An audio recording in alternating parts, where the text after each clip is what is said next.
What is going on, guys? Today I'm going to share with you some gameplay dedicated only to the new builder tool. I'm playing on Narvik and I am on the game mode Conquest, and the idea here was to go across the map on the different territories and seeing what I could build, where I could build it, and all the ins and outs that come in between. So I am on the territory of A here, rebuilding in a house that was previously destroyed.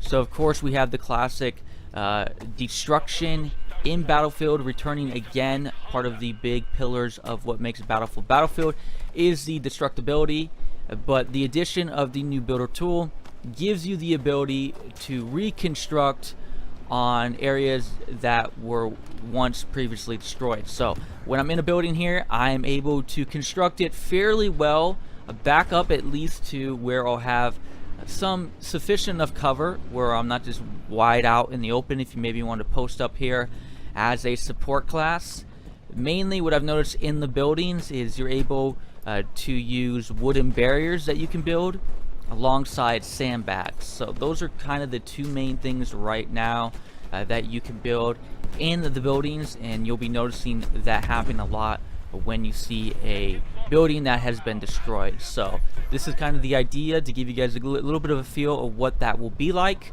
And so this was just a quick little build over here by A, able to jump off by A a little bit, and I'm able to build more sandbags along this fence line. When you do pull out your builder tool, you will see this kind of like highlighted area where it shows you where you can build with the little builder tool emblem in between, which gives you an idea, again, the only places that you can build as of right now. We'll talk a little bit more about the implementation of having a control on where you can build for this builder tool on Battlefield 5. But right now we're going to focus on a little bit more on what we can build on A flag here, as I am able to, again, come over here to the other building that was broken down, again, lay down more sandbags or wooden barriers to control this building as much as I can. However, though, unfortunately, you do have to be careful because we're going to have enemy players that are going to attack A flag, and they're actually going to try to take advantage of what I had just built over to the right side of me in the building I was just in. So there is a little bit of that can take place. So you do have situations where you could be distracted by building, not realizing that you could be getting flanked, and then having an enemy team take control of what you had just built. Now I want to quickly address the whole Fortnite builder shield that you can have when you're playing that game. If you're getting shot from behind, you can quickly swap over to your builder tool, pull a wall up, and give yourself an instant shield and cover from when you're getting shot at. On Battlefield 5, that is not the case. I found myself several times, if I tried building and I was being shot at, I was being shot through what I was trying to build. So if you think you are going to take some type of sandbag and be able to pull it out of nowhere, give yourself cover and, you know, quickly get behind it, that's not going to be the case. This is something that's more right now being used for when you already have something in control, the battle is not taking place here, and you're trying to get yourself set up for when the next wave of attack is going to come. So definitely a different viewpoint completely going on here. Something I wanted to address early on in this video, because I know a lot of people have been concerned, thinking that this is going to be very Fortnite-ish in that type of meta, but that is not going to be the case at all. This is, again, something that is going to be used primarily to get you set up earlier on when you see the enemy team getting ready to probably come over in their wave, or the Zerg of enemy players that wants to show up after you've already captured territory, and you want to set yourself up as best as you can to give yourself as much of an advantage to hold them off. What you're looking at here now is me on C flag building tank stoppers and then dropping some anti-tank mines down in between. Now, unfortunately, right now on the alpha, the tanks have been severely nerfed and they're not very powerful or very effective at all, in my opinion. So, you know, doing this, I'm not sure how much of an advantage that's really going to give you, as, again, they're pretty nerfed as it is right now.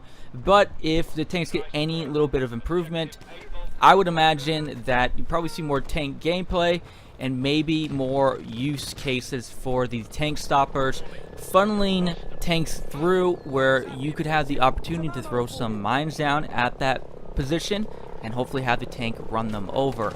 Here's another situation on Sea Flag where you're able to put up actual wooden barriers over the window, so you actually cannot dive through the window as you normally would be able to do if the window was just a regular window. So we've already seen the animations where you can, jump out of the windows and get a quick getaway, or maybe get into the window really quickly. But if you build up the windows and board them up, you won't have the opportunity to do that. Do keep in mind that I am using a support class, so there's certain things you will be able to build as a support class that other classes won't be able to build. So already one of those things is the tank stoppers that you saw there. So that's one thing that as another class you won't have the luxury of building. You will be able to build things like sandbags and wooden barriers, but those things like the tank stoppers and turrets you won't be able to build. So I'll share with you more of that in a second, but something I do want to highlight is the ability to build those supply stations. So you'll see various supply stations on the map where you're able to get health and ammo from, but they are destructible. So that is something you want to take in consideration, as there may be moments where you find it necessary to actually destroy those, preventing the enemy players from resupplying or rehealing themselves. But you may want to then, after that, reconstruct them because you may need to get resupplied or rehealed. So you do have the luxury of doing that regardless of what class you are. You can easily then run up and rebuild it. Don't have any clips of me doing it, but I did do it a couple times while I was playing, and that is a possibility. So you do have the option to destroy it and then reconstruct it when you find it necessary. What we're watching here now is me building as the assault class. So now I don't have the luxury of building certain items on the map, and how that's going to look is, in this situation here, there's no option for me to build a turret, but the moment I swap to the support class, I will be able to see a turret outline show up for me to build. So that again is part of the luxury of using support class. As well, we're able to look at here the time it takes to build certain items. So it is a little bit faster with the support class. So again, the advantage is with the support class and this builder tool will again give you the luxury of building faster and building more items. Here's me building more on B flag and D flag. These are the two flags on Conquest that are on the bridge.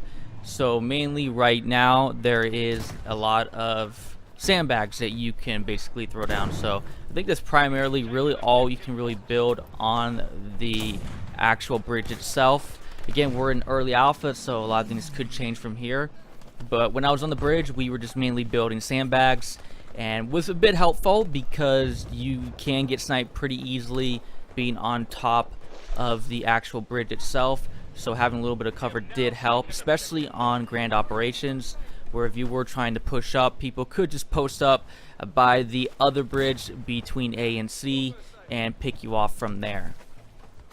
And here I am on the other bridge between A and C that I was just talking about, building sandbags for cover, still using the support class, as I like the ability to build faster. I think this makes the support class have more of an incentive to use it rather than using other classes that have their own unique incentives. We have the assault class that has gadgets that take out vehicles really well. We have the medic class that has the flare gun and the spawn beacon, which makes those two gadgets really enticing to be playing as the scout class. And then of course the medic class has the syringe and the ability to revive teammates quicker. So all those classes have really nice incentives, and the support class did have the nice incentive to resupply yourself, but having the ability to build quicker and have more items, especially with certain weapons like the MG34, which does really well if you're able to set up with its bipod, makes situations like this where you could just fortify yourself and give yourself enough cover to get posted up and then set up your MG34 and, you know, rain down terror against the enemy team who may be trying to push up. So I see situations like this really cool and an awesome idea in my opinion, and we'll begin to see more of this develop on the battlefield and hopefully see really savvy support classes take advantage of the builder tool and the weapons that come with the specific class. We're going to see here more of sandbags that being able to be built between D and E flag, and then getting closer over there to E flag, we're able to build what seems to be, I think, more tank stoppers or like this big wall of cement that you can build. I'm pretty sure the support class is only able to build this right now. Again, there should be more items that we should be seeing coming out. We saw things like dragon's teeth that were being displayed when we first saw the builder tool being revealed on our big Battlefield 5 reveal event that happened in May. So again, more items should be coming out. We're still over here by E now, being able to do the similar stuff we saw over by C, boarding up different windows. And then over here by F, we have more of the house destructible gameplay. We're able to refortify buildings that have been destroyed and then building sandbags around turrets to give yourself some cover from behind and making it more difficult for enemy players to pick you off.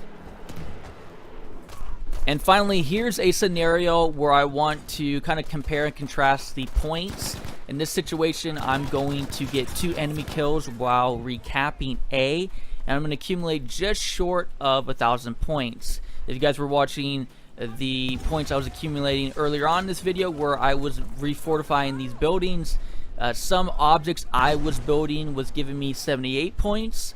So I would have had to build about 12 of those items to accumulate the exact same amount of points. If you guys were looking at the points I was accumulating by building some of those sandbags on the bridge between A and C, some of those smaller sandbags were only 19 points. So is it a way to accumulate points? Yes. Is it the best way? Probably not right now. I think killing enemy players and capturing territories is the way to go. But if you're efficient building and timely when you do it, I do think it's not going to hurt you to definitely refortify areas on the map.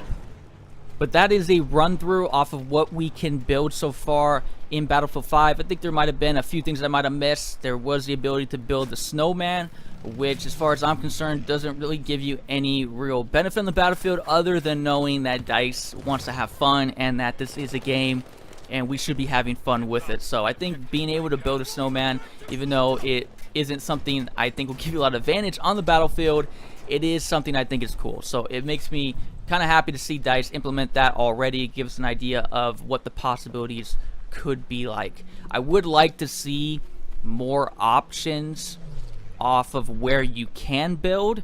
Doesn't necessarily have to have the ability to build anything anywhere, but I would like more flexibility, especially on certain situations where we were playing grand operations, where at the very beginning part on the attacking side there was a lot of open area that would have been perfect to have the ability to build sandbags or at least build trenches. So hopefully DICE will do something about this, as I'd like as much liberty as possible for the individual player to have. But feel free to let me know your guys' thoughts down below. Do you think this is enough building for Battlefield 5, or do you think it's just way too much already? Would be curious to hear your guys' thoughts down in the comments below. But that is it for you guys today. Again, I always appreciate you guys being here. I am Living, and I'll catch you guys again later.